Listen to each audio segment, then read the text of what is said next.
I'd like to present our amazing speaker today. This is a professional with a lot of experience, a lot of expertise, over 25 years of work. His clients, as you can see, were the renowned companies such as IBM, Goldman Sachs, and the Salvation Army.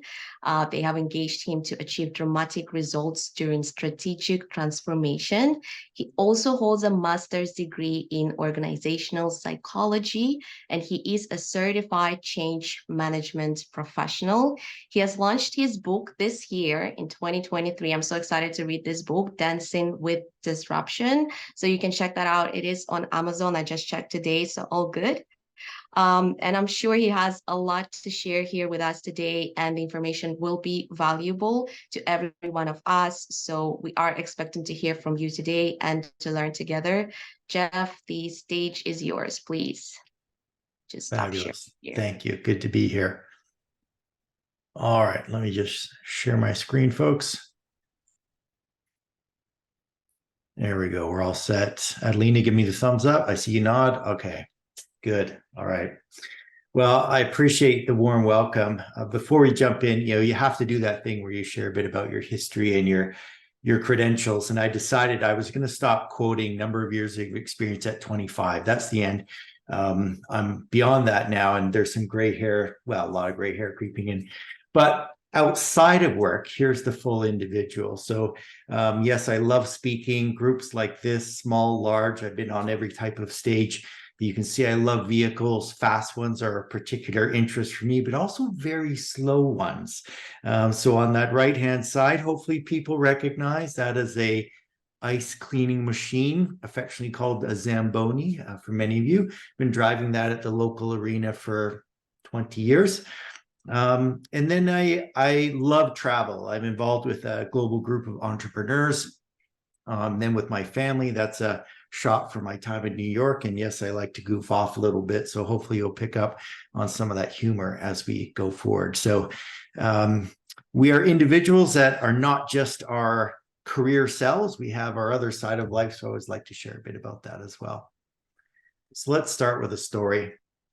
Several years ago, I was working with a large conglomerate, and they decided to do a type of project I refer to as heart surgery. So taking all their financial systems and replacing them with one that would enable them to really pull together all their financials across multiple organizations using algorithms, kind of like a little black box, but it did this magical thing that allowed them to produce their consolidated financial statements and eliminated a whole bunch of manual work.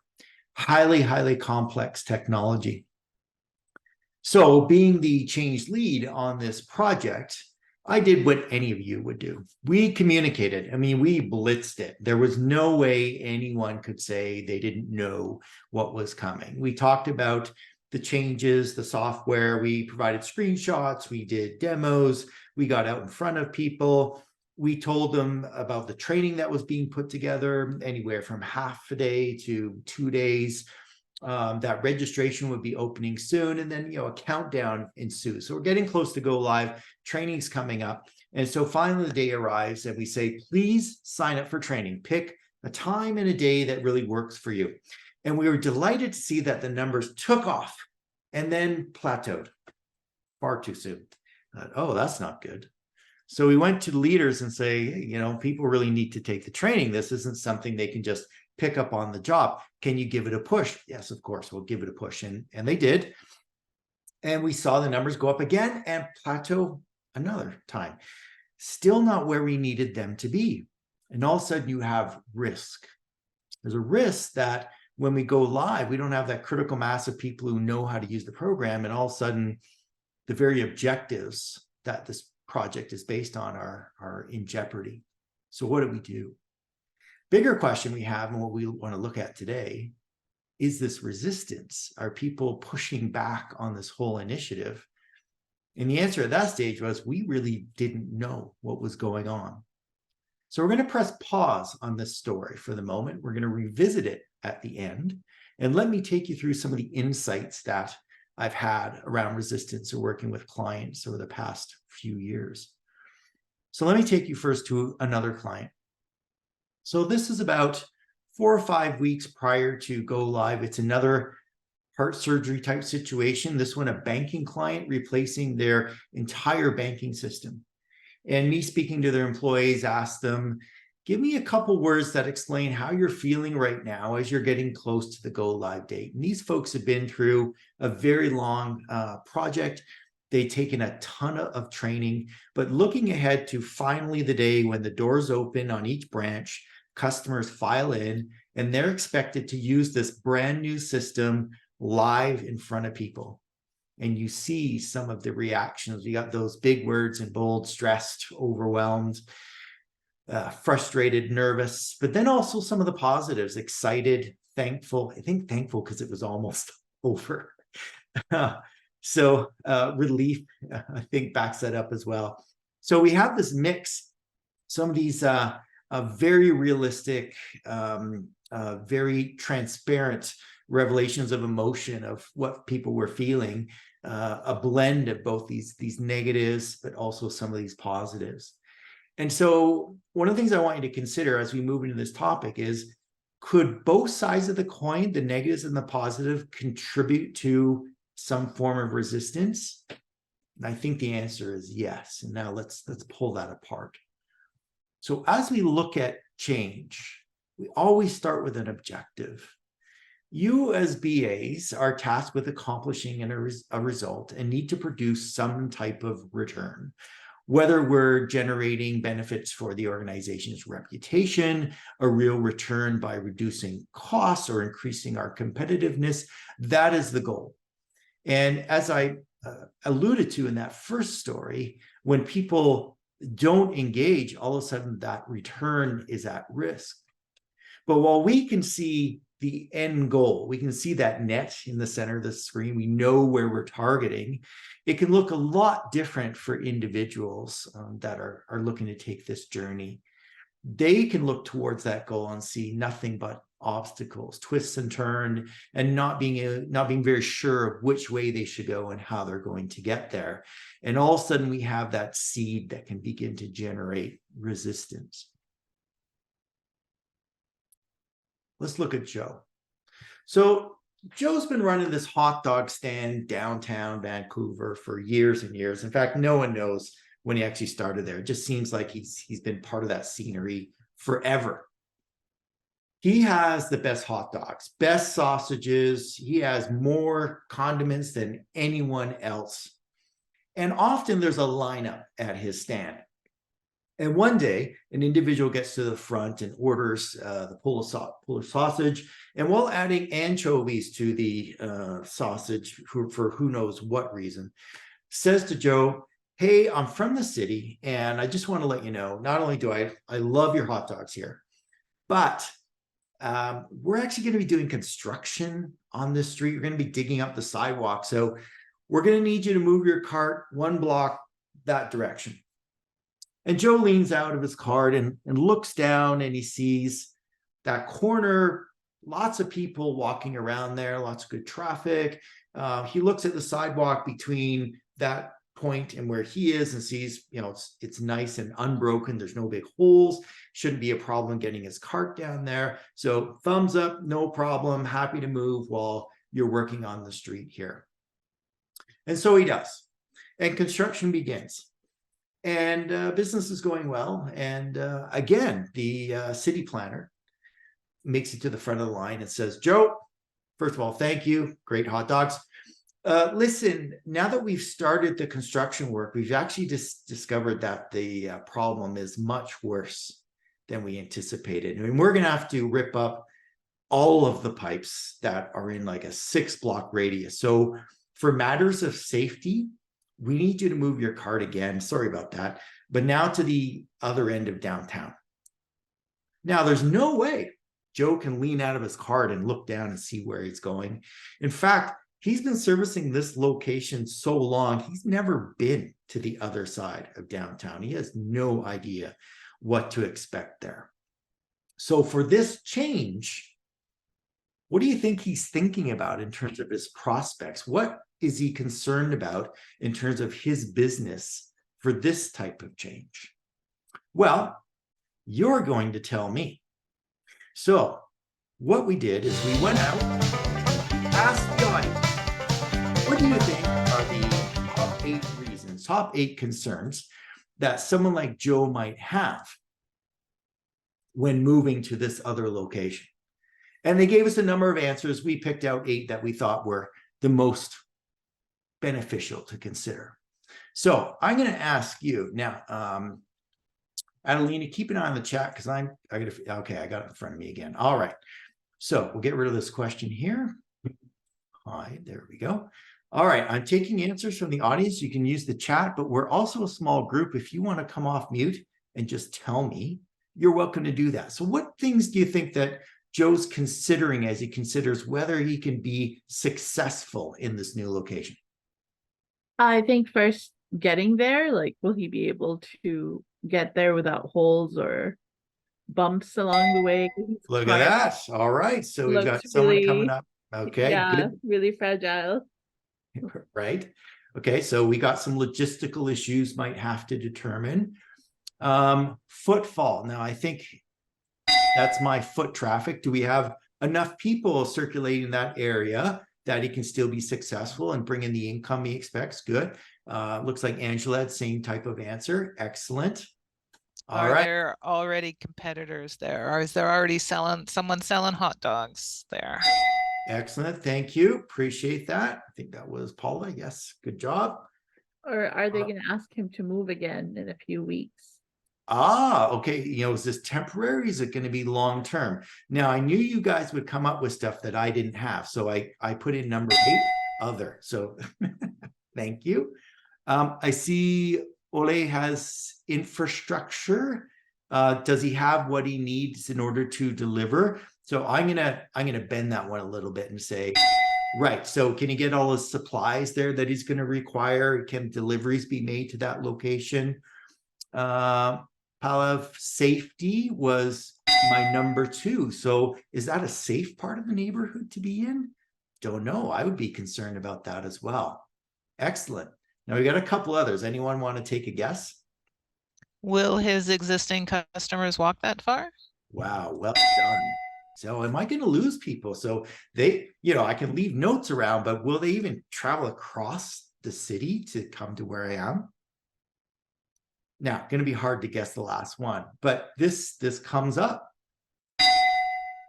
Right? What if I'm dealing with an ethnic population in that area that doesn't do hot dogs? Right? Even with my variations and my vegan versions, maybe that's not going to work. Or maybe the language becomes a barrier because not everyone is an English speaker. Great job, guys. This is actually the most of the answers that any group has got so far. So you're all winners already. All right. So this is actually an exercise that I do with individuals. And by the way, anything you see here, you're welcome to steal. I see that as the role of consultants is we're always borrowing from each other. So this is an exercise that I do with individuals, and we say, all right, this change is like a roadmap, and we've got Joe or your stakeholders over here on the left, and we'd really like them to be successful at adopting or adapting to this change. But the question is, along the way, what kind of barriers might they come up with? So I pose this to groups. I'll break them up into groups and say, come up with what barriers you see might be possible. You can do this. So as BAs, working with a population or your project team, just brainstorm what are the typical or what kinds of things people might run into that cause this change to be more complex than we might think it is. And so you generate some really good discussion around that, and you get considerations like you came up with for Joe. So we've looked at what are the challenges, what are the barriers that can get in the way. That's one way to look at how resistance can occur, because if I see a lot of barriers, well, then, I'm not so enthusiastic about the change. But the flip side is we want to look at the positives. And I know this will be familiar right away. I'm sure all of you are familiar with the acronym WIFM. So what's in it for me? One of the first things I want to know is this change going to be good for me in some way? Is it's going to increase my pay, reduce my hours? That would be nice. But these days, actually, I'm actually happy if this doesn't create any pain for me, if I don't have to do a lot of extras, work extra hours. So the first thing I'm interested in is What does this change do for me personally? There was a study done a few years ago in Canada, and Cross Canada asked individuals to respond to a scenario. And this is what the scenario was. So you've been reading the job ads and you come across a role that you're quite excited about. So would use all of your skills. And yes, it's a job change, but what you've noticed about this company is that they do things a little bit differently. They're very interested in purpose, about helping people. So yes, they deliver a particular service, but they're also very involved in the community. And in fact, there's pictures on their website that illustrate how they get involved with different associations. They run contests for charities, and they get out and help people. And man, that's pretty attractive. So the question posed from this scenario is, let's say that your boss catches wind that you're going to take this job and says, you know, what can we do to keep you? I'm willing to give you a bonus, retention bonus, so you'll stay with us. So the question is, how much of a bonus would you leave on the table and still go to the other company that seems to offer more purpose? And the answer on average was $9,639. So let's call it 10 grand. So what they're telling us is they would be willing to forego with them $10,000 cold hard cash, leave it behind, and still go to something else that offered meaning, purpose. Interesting. Because I find a lot of the projects that are involved in today, a lot of the changes that happen in organizations don't offer much in the way of WIFM. They tend to be net paying. They're difficult. They just have to be done to keep us competitive, to avoid technological obsolescence, or just we've got to update these procedures because we're out of date. So help is important. What's in it for me? But heart, meaning, purpose is becoming more important. But beyond that, even, many of the projects we're involved in tend to be long-term. I'm not going to get any results for a couple of years. So they also add in hope. So yes, this isn't going to come immediately, but it's something that's important to the future. Consider what many of you do on a weekly or let's say bi-weekly basis. You sort your garbage. Why do you do that? You got garbage, you got recycling, you got compost. I know because last night I said to my son, hey, you know, the compost bin got kind of messy in there. Can you clean it up? He's like, no way, Dad, I'm not doing that. But we do it. And we do it because we believe it's important. And we don't see anything back from that individually, but we believe it's important for our planet, for the future. So to the degree that we can, in our projects, point out there is help, heart, and hope that comes out of it, we create motivation for individuals. They start by looking at barriers. What is the pain? How difficult is this going to be? We have to point out what's positive about it to help them through that. So with those two considerations, two broad buckets, we can now create this matrix. And this is what gives you the early warning system that was referenced in the title. So on the first dimension, we have desirability. How desirable is this change? And so we have our three factors. Does it offer help, heart, or hope, or all three? Right? That's our WIFM component. How difficult is this change going to be? So as Joe leans out of his hot dog stand and looks down towards the future where he's supposed to be, can he even see the destination, or is it littered with traps along the way? Does it have a whole bunch of areas where I might fail? And those take different forms. There's going to be a loss of power. I'm losing control over my job or my life. I have to learn new skills, new procedures. Some of them might be quite difficult. The relationships that I built over years might be changing. All of those add up to a greater degree of difficulty. So when I'm working with clients, working with organizations, I put these two parameters up and say, now, where would you place each of your stakeholder groups? So here's an example that I did. This was with a logistics company, and they were replacing is not the right word, implementing a system that modernized their dispatch and put computers inside the cab of every one of their trucks.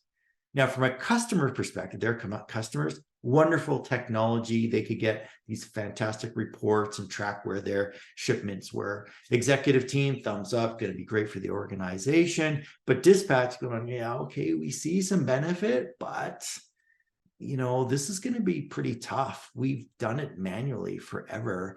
And yeah, it was a lot of work, but we knew how to do it. It was our thing. IT is, hey, it's going to be a pretty challenging implementation, but way better for the organization. Reducing some of these little applications into a single one reduces our total cost of ownership. And drivers, no, this is all bad. This is Big Brother. You're going to know where we are every second. And now you want me to input more stuff into that little computer screen in the cab? What a pain. Where am I going to spend my time? So someone leading change, someone responsible for getting that objective, that return on investment, where do I need to focus my efforts? And it's a rhetorical question, of course, that bottom right-hand corner. So if we look at this now in terms of quadrants, when we've got something that for an audience is seen as not very difficult and it's highly desirable, I like to consider this the phone upgrade. Phone doesn't come with a manual, right? You just go, oh, great, new technology, I'll figure this out. And if you don't know what to do, what do? Well, if you ask my parents, they call their kids or their grandkids.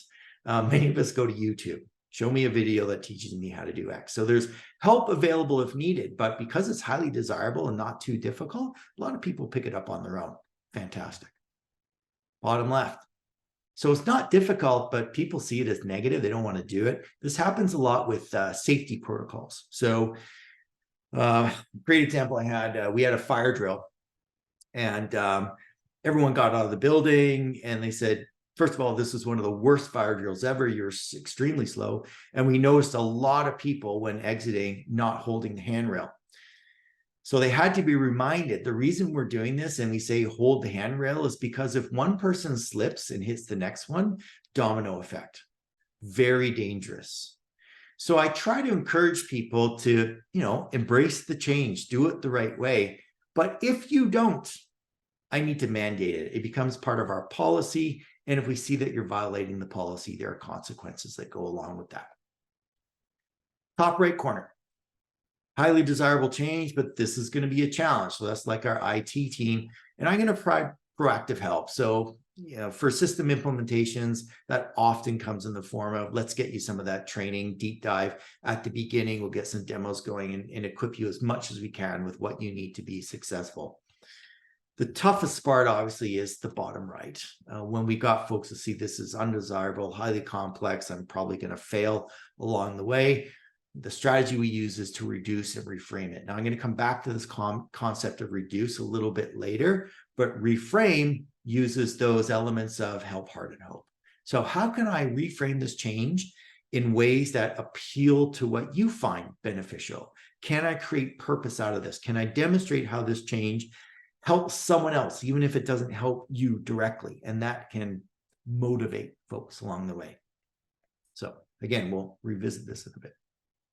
So when we're talking about resistance factors, what does this look like? Well, we have a group that just seem to be standing still. They're not moving. So, we've announced the change. We told them what to do. And we may have run the training already, but they're not doing anything. It seems like they can't do it. They may even say, I can't. Why does that happen? Well, I won't embarrass anyone, but I want you to think about your inbox right now and consider, if I asked, how many of you have more than 100 items? And a lot of us would put our hand up. And I said, how many have more than 1,000? Now consider, with this shape of your inbox, how much stuff do you actually read? And many folks don't read all their email anymore. They might skim it and then they miss part of the message. They don't realize that, hey, there's a change and it's happening and that it applied to me. And even if they got that, maybe they didn't realize what they had to do. And so they're standing still. They're not against your change. It's not really outright resistance. They just didn't realize they had to move or didn't know what they had to do.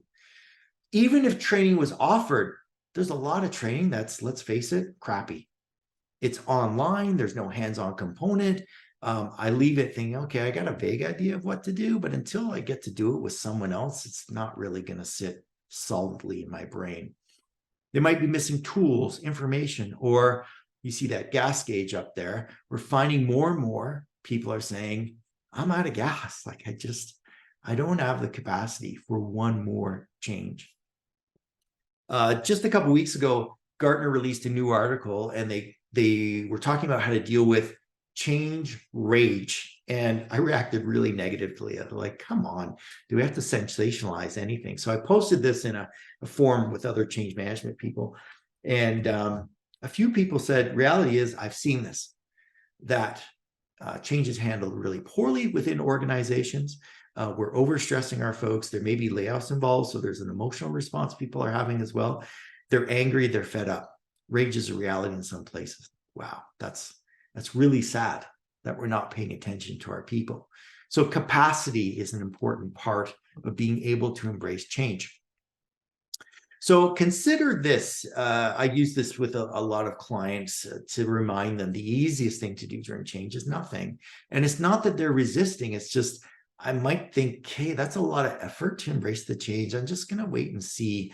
Or I don't feel like you've equipped me well enough. So I'm going to wait until there's more support in place. So this is common. It's an easy out for people until they really feel they need to move.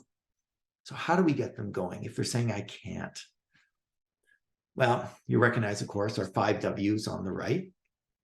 And rhetorical question is to ask, which one do you think is most important?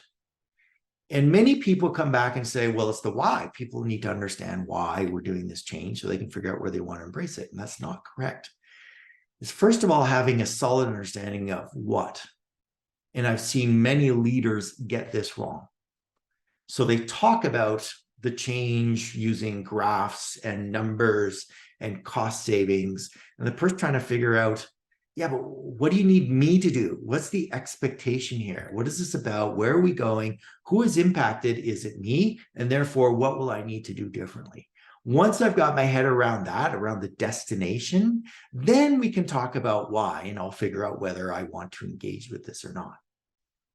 But we have to do a better job of really explaining to people about the destination. I'm a huge advocate around storytelling. It is so much powerful to be able to tell a story around, this is the way we deliver service today. When we make this change, here's what it looks like tomorrow.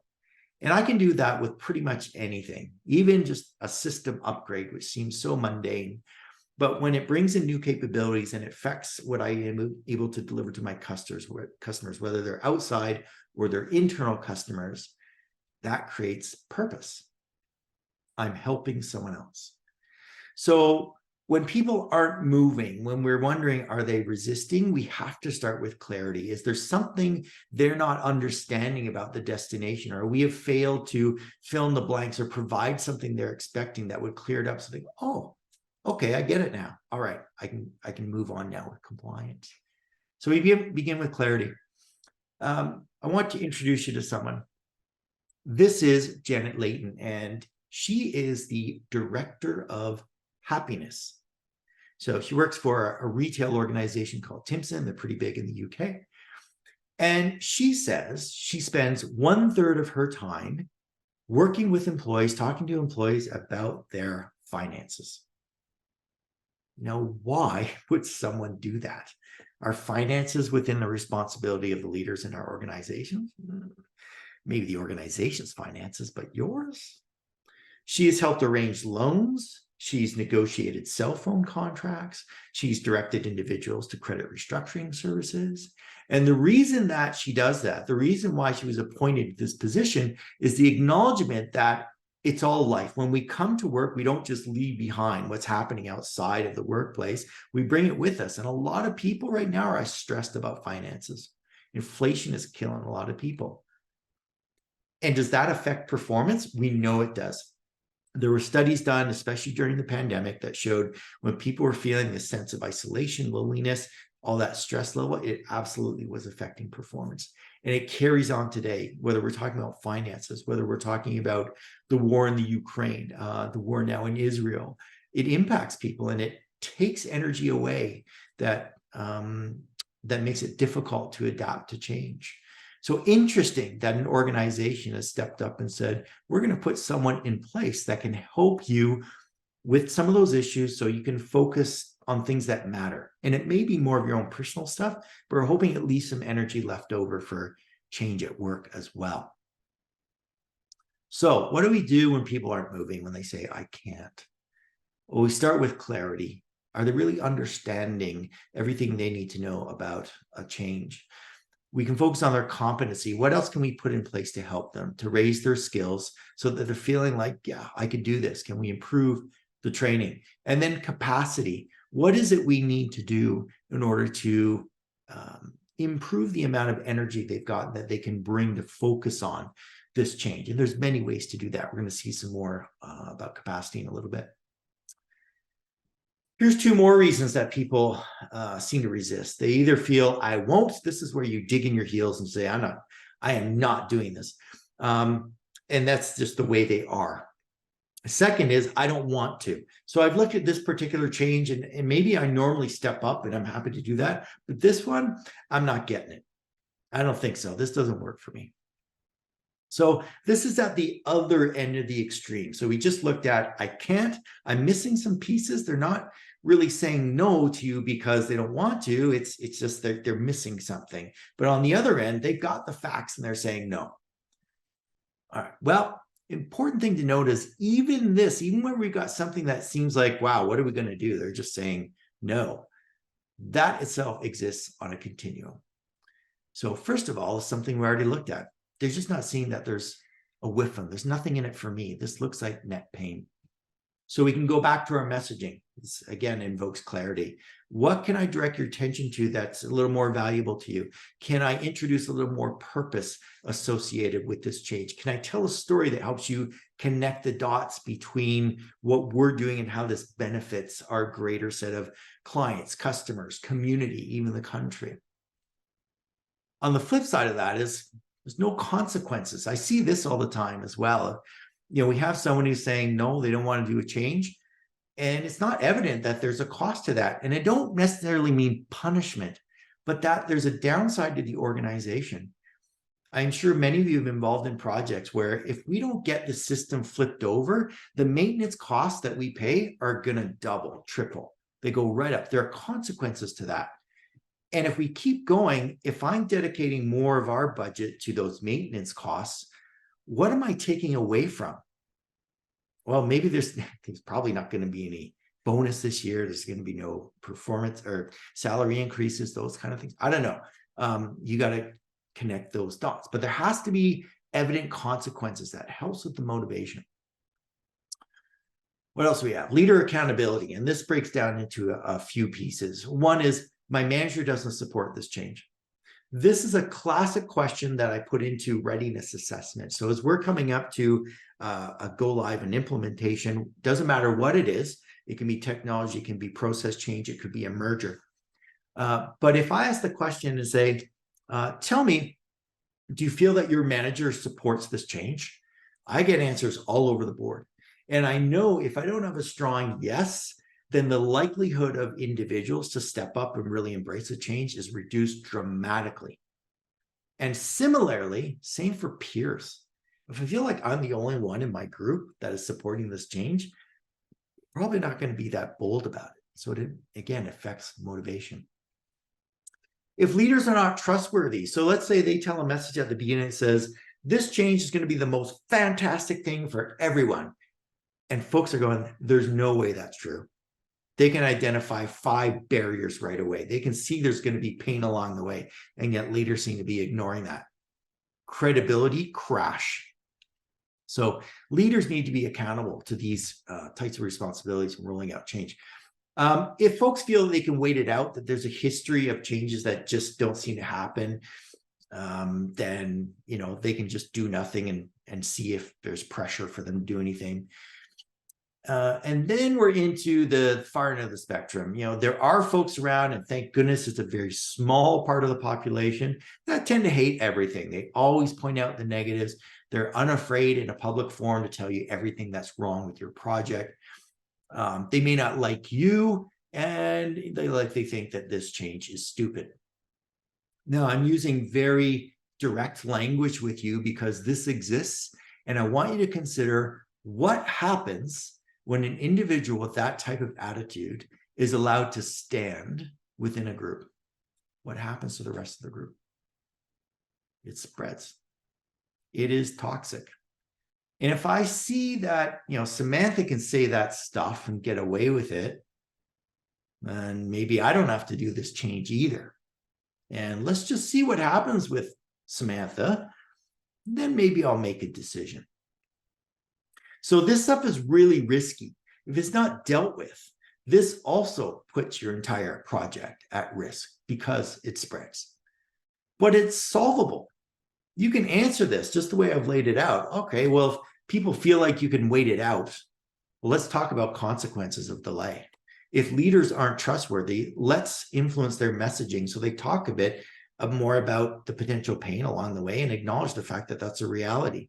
If managers aren't supportive, what can we do to bolster their faith that this is going to be a good project? So there's lots we can do once we recognize what's under the covers when people say, I won't, or I don't want to. Just for fun, when I was looking at this, came up with a new word. So I wanted to give you something really fun. You can use this at your next party. But as we have people that are more entrenched, that really are not willing to embrace with change, the degree of shifticulty, our ability to shift their perspective, is much, much harder.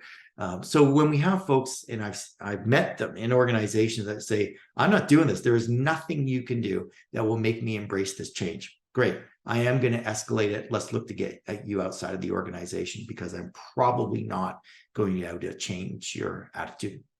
That's a reality. Leaders love it when I tell them that. You probably need to make a firing decision here. Really? Yeah, you do. So when people say, I won't or I don't want to, clarity comes first, right? So let's go over, maybe you missed some of the messaging and I can clarify why we're doing this again. We may need to look at leader credibility if they're not stepping up or giving the right messages. But coaching and consequences are absolutely critical when you've got this type of response. We need to be up close and personal with individuals in order to figure out what is it that's getting in their way of really embracing the change. The final type of resistance that we see, or the final driver behind resistance, is one of the most challenging because people don't want to talk about it. And that's when they're feeling afraid. So are they really going to admit to you that I'm afraid about this change? It's unlikely. So let's go to another exercise. Again, feel free to borrow this. So when I get groups together, and we know that there's some hesitancy among our stakeholders that, not sure they're really going to embrace this. Well, let's look at some of these groups and have a discussion around where they are in these categories. Now, I'm actually going to break this out of screen show mode. And I lost it. You can enjoy this tree just for a moment. There we go. So use the chat, come off mute. I don't care. You can pick any category you want. But what do you think some of the reasons are that people would fear a change? They'll lose their job. Thank you, because later I was going to say, what do you think the number one fear is? And that's it every time. So let's throw that under economic. What else? We could probably put that here as well.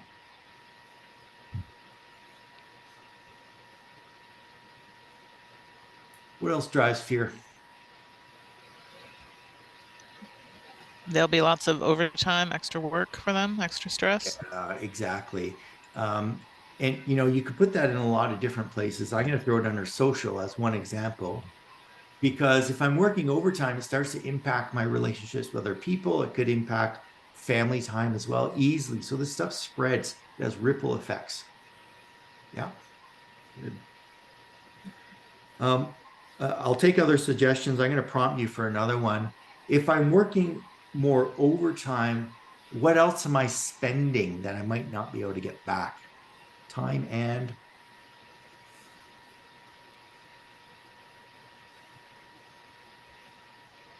I'll give you another hint. Oh, there, someone put it, energy. Exactly. So what happens when you come home? I love doing this with people. I don't know if you can see if I stand up, but if I stand up and I come home, and when I sit down, I do this. And I see people do this, they're out of gas. There's nothing left, right? So that they just don't have anything left to give. And that means if they were going to spend time doing something that they enjoy, they don't have it in them anymore. Fear of unknown, that is excellent. Let's put that one over here just for fun. When we don't know what the future holds, we don't know exactly what is going to happen. It's very uncomfortable with people. That causes some psychological dissonance that makes it difficult to cope. Great. Any other suggestions? Not feeling in control. Huge. Thank you. So we'll put that here. And that has so many different dimensions to it. So it could be as simple as I feel like my job, my career is out of control. It might be even as big as I feel my life is out of control. Changes come in all different formats. We haven't specified one, but think about we're going to be moving our work location, similar to the Joe scenario with the hot dog stand. And all of a sudden you have implications for picking up kids, dropping off kids, finding childcare, duration of my travel time, and on and on. And this is why we do exercises like this one and the barriers exercise. It helps people understand, hey, this may be not as simple a change as we think it is. And once we understand what people might be grappling with and we sew that into the storyline and acknowledge we get it, this has some impacts, people start to step up a bit more. I won't go into the details, but there was one change I was involved in where we had a group that was making a lot of noise saying, this is the stupidest thing you could do. They were not afraid to tell us that. And we honestly didn't know why. But once we dug into it and discovered some of the stuff around the pain we were going to create for them and acknowledged it and said, we're doing it anyways for these other reasons, they actually calmed right down. So even though it was still going to generate pain for them, the fact that we listened, we heard their voices, fostered a sense of control. Okay, at least I have a voice at the table. So thank you whoever said that. That was brilliant. Possibility of loss of relationships. Yes. So I'm going to throw in the word influence. I know it's not what you said, and it moves in, but it moves in both directions. So people who influence me, and I appreciate that, could be a mentoring relationship, but others also, an influence can be positive. I can help them. I'm seen as a go-to person on the job, but once you change the process, we're all the same level of smartness. So that's a good one as well. The relationship piece is big to individuals. Okay, you get the idea.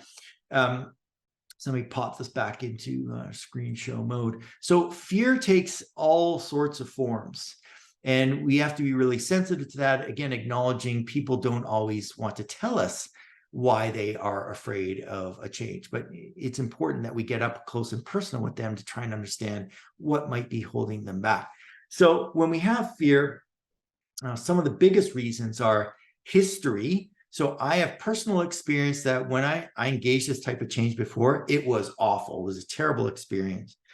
I remember working with one client, and near the beginning of a project, they said, we ran a project like this before, and we ended up with 3 people on short-term disability. And there was a tone of humor with that. It was awful. I was appalled. So you think it's okay that people end up on short-term disability as a result of your projects? No wonder they had problems finding people to come in from the business and work on them. So history can be very powerful in holding people back and creating fear. Loss of power you came up with, which is excellent. So I feel out of control, or I'm losing some of the influence I have. And then another one, loss of face. If you're asking me to do something that's complicated where I might fail, embarrass myself in front of others, that's a big demotivator. So fear tends to be a really big factor when we're looking at why people might resist change. So already, we're not done yet, but already you've got a sense of many different reasons why people seem to be resisting. Some of them are personality, which is what we tend to think of when we think resistance. They're saying, No, I'm not going to do it. But there's a large volume of reasons which don't have to do with that. It's that they don't have enough of the right stuff, information, tools, training, or we haven't dealt with some of these emotional factors that tend to hold people back. So recent letter, well, not recent, look at that, 2022 already. So from TD out to me, and I kept this because I loved it. So we have 6 bullets telling me what this change is about. Doesn't matter what it is, but all of you, I'm sure, have received from a credit card company or a bank these trifold pamphlets, and the font is tiny, and it's all their rules and terms about the credit card. And you're like, I'm not reading this, and into the bin it goes. Recycle bin, of course. But here's a change that came from a financial institution, and what do? They take 6 bullets and say, here's what you need to know. But here's the part I love the most. You don't see that often, but I'm seeing it more and more. This is something I've been trying to educate leaders about for a long time, is tell them as much about what isn't changing as you do with what is. Especially when we're looking at a financial letter, I want to know what's not changing, and no increases, no changes to the insurance coverage that comes with your account. Okay, good. Some things aren't going to go away. So when you look at changes that are particularly stressful for employees, or they've got that sense of, or there may be fear, speaking to what's not changing. Hey, we're not shifting your relationships. You're still going to be working with the same people.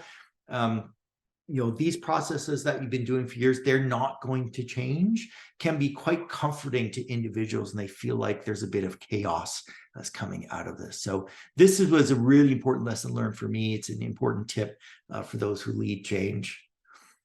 So when folks are feeling afraid, we can do practical things. We can try and reassure them by bringing people to bear that are there to support. We can delegate away some of their tasks so there's less that they need to focus on. We can talk about rewards.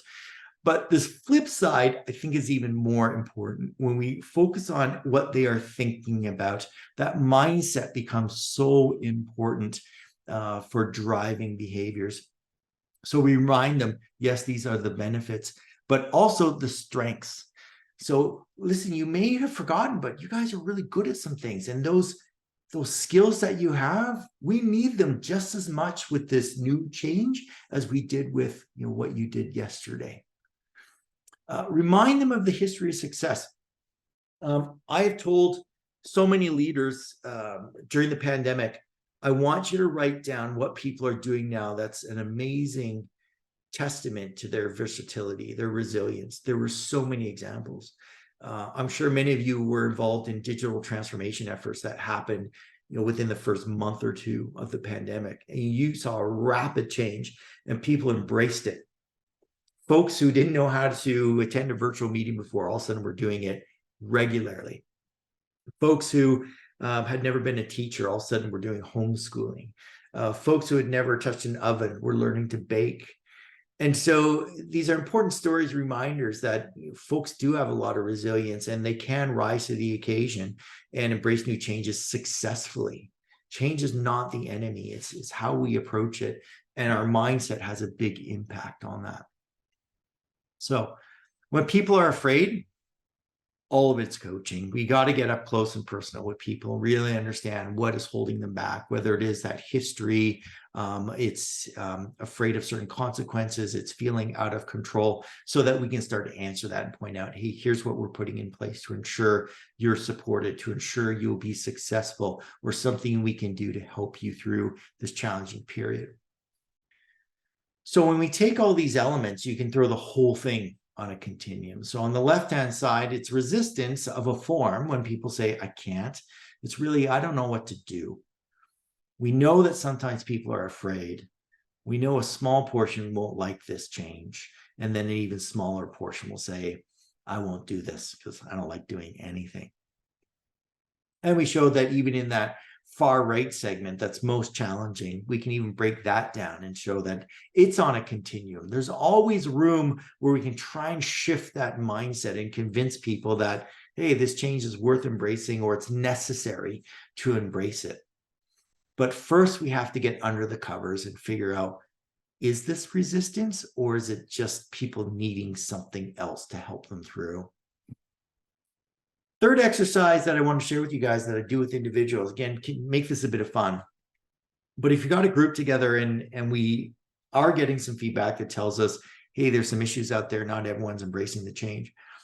I get masking tape out and I put it from wall to wall. So long line on the floor, and I put these circles down of, these are the different degrees of resistance. So we know that a lot of people are accepting of this change, they're on board, but some are feeling like they can't, or they're afraid, or they don't like it, or they won't do it.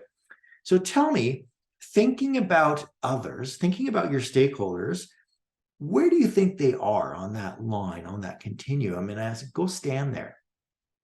And they'll go do that. And then we can have a conversation around, what group are you thinking about? And why do you think that they're in that position?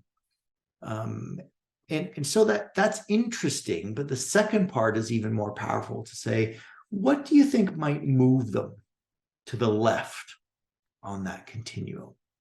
What do you think would help them make that transition?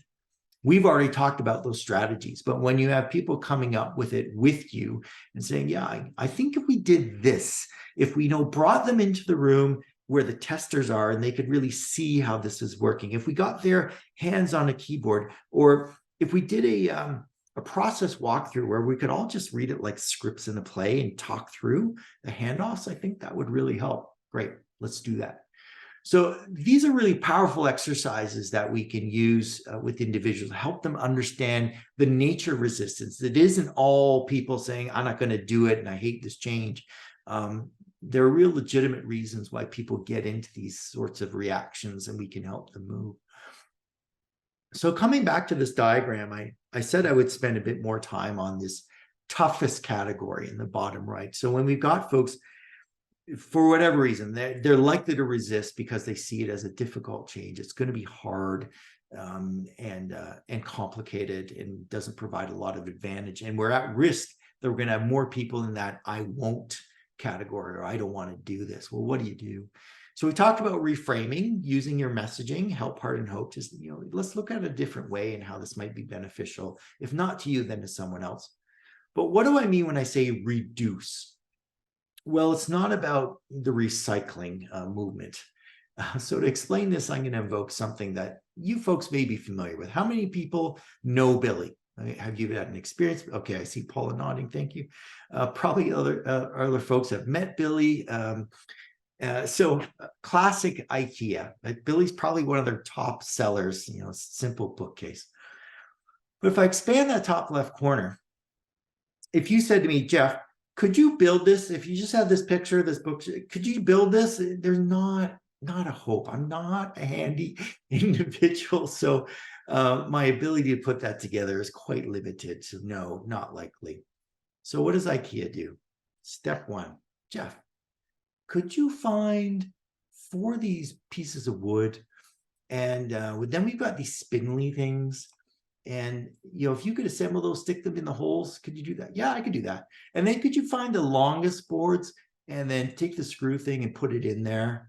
Yeah, I could do that. I know how to use a screwdriver. And then step 3 and 4. And by step 247, you have a bookcase. Wow, really? What is IKEA doing? They reduce what looks complex to me. I mean, my neighbor would look at this and say, it's a bookshelf. It's not that hard. And I'm like, no, you don't understand. You haven't seen what I can do to bookshelves. But the point is, if I can't see myself being successful in that future, if I can't see how I could embrace this change, you break it down into steps. Listen, don't worry about the end product. Don't worry about getting there. Today, what I want you to do is just complete this one module of training, or sit with me and just try this one transaction, or let's step through this one part of the procedure, and we'll build on that. I'm trying to generate some success and help motivate you. Now, I need to erase this. Let's see if I can do it so I can go to the next phase for you. Eraser, here we go. Because IKEA has something else to teach us. So we're gonna blow up that top left hand corner again. So what do they do? I get my pen out. First reminder: before you start, you need some stuff. screwdrivers, pencil, and hammer. And if you're familiar with IKEA, it's telling you, you have this. I'm not giving it to you. You probably have this in the house. Go get it. However, there's one tool you always need when you're working with IKEA that's typically in the box because you don't have it. Anyone? Yeah.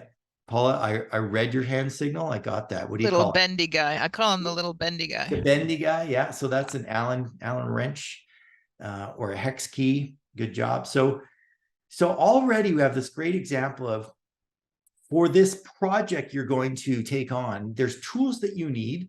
There's tools that you already have. Remember I said shift the perception, remind people of the strengths they have.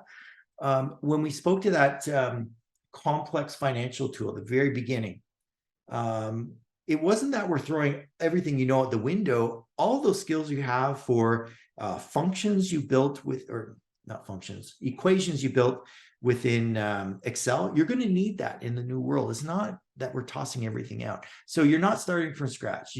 There are tools you already have. And then we're going to help you with the rest, which is, what this Allen key is like.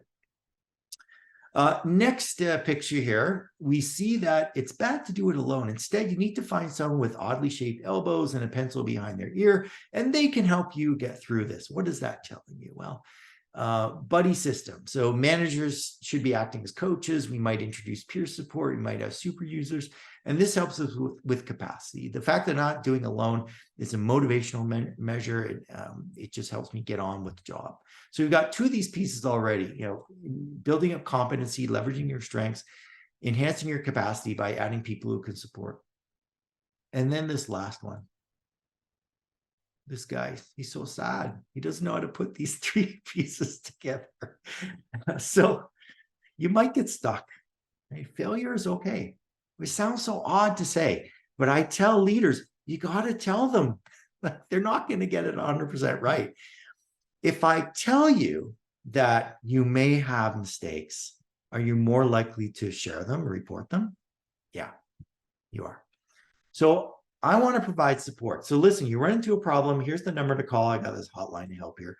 But I also want to share back with the organization, hey, mistakes have happened. We actually had a really bad data entry and it messed up a whole bunch of things, but we fixed it.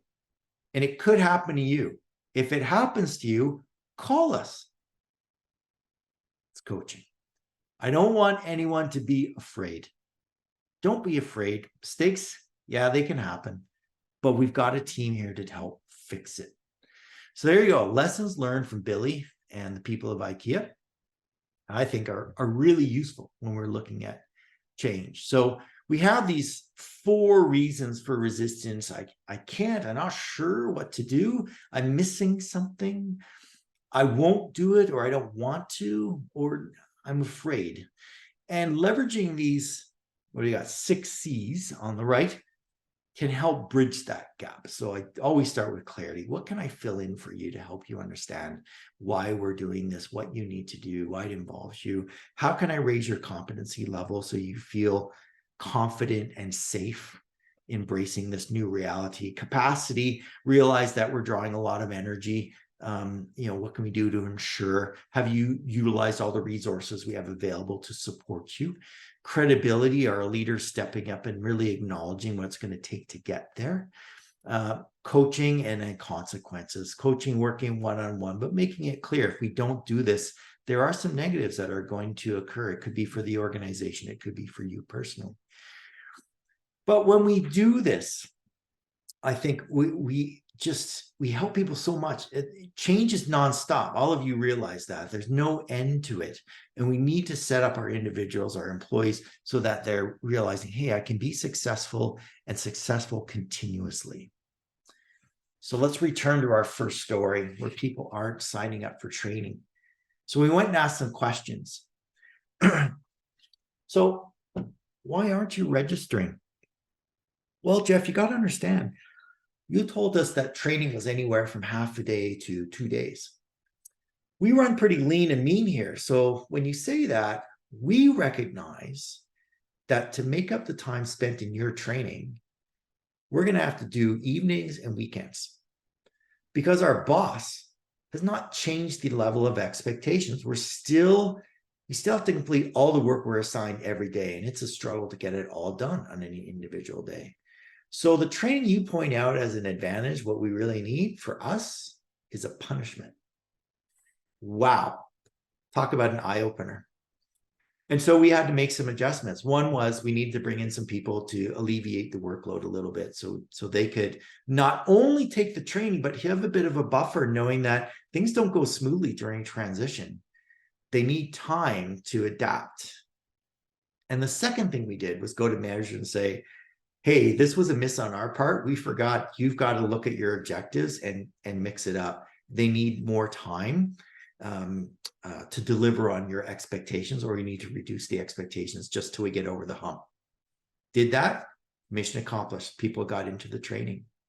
So what looked like resistance at the beginning, folks not complying, they're not adopting, when we dug in, when we got beneath that layer and investigated what was behind it, man, what we thought was a benefit was a disadvantage. And we were then able to change how we presented what they were expected to do. So when we dig in and really work to understand what's behind resistance, when we use that 2x2 and think about, is this desirable? Is it complex? Are people seeing a lot of barriers? We now have the ability to convert resistance into resilience for the organization. Now, I'd love to take questions if you've got them. While you're thinking about that, just today I put this together. If you go to jeffskipperconsulting.com/IIBA, and let's see if I can drop that in the chat. If you'd like to get the presentation, I'd be happy to send that to you. Plus a couple other goodies, so you'll see that when it comes up. Is there any questions I can answer, folks? I love talking about this stuff, so you're welcome to fire away.